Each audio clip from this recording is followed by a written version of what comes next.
Meteorologist Matt Farrell with a look at your weather here on this Thursday evening. Well, another day of triple digits today. That's 16 in a row. And if it wasn't for one 99-degree day in the middle of July, we'd be looking at 25 days in a row. We do have a heat advisory and it's still in effect for a few more hours here. But again, I said it a little bit earlier, I expect that we'll see probably another heat warning or advisory issued for tomorrow because Friday looking to be pretty hot, as well as temperatures once again jump back up to the 104, 105 mark in a lot of areas, maybe even warmer out in our western counties. So with that in mind, it's not a bad time to go ahead and talk about our heat safety tips once more. And of course, the number one is to stay indoors if at all possible. Of course, stay hydrated. That one seems obvious, but I think a lot of us sometimes need that reminder. And of course, recognize the signs of heat illness. You stop sweating, that's a bad thing. You start to feel nauseous, that's a bad thing. Headaches as well. So keep that in mind. Along with the heat, we talked about the heat. Now we have to talk about the fire danger. I feel like we've been talking about fire danger all week, but it's been there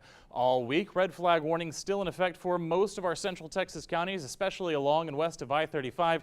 This is until 1 a.m. when we start to get that humidity back up just a little bit. But outdoor burning is very much not recommended right now because fires can start and spread quickly before you can get a handle on them. And that is a problem, especially with low humidity readings like this out there in the low to mid 20% range this afternoon.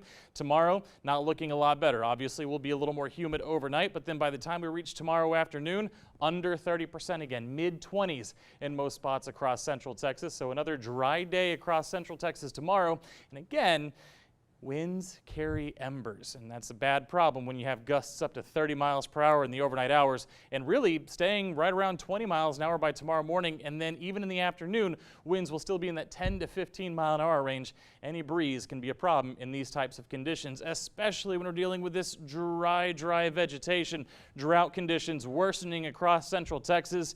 And that is just a week-to-week thing because we haven't seen measurable rainfall in a long time. Critical fire danger, especially west of I-35. We already talked about the reasons: the vegetation, the winds, and the low humidity. And unfortunately, things don't look to be changing as we head into the weekend either. So we talked about your Friday, but then by Saturday and Sunday, still staying around that 104 mark.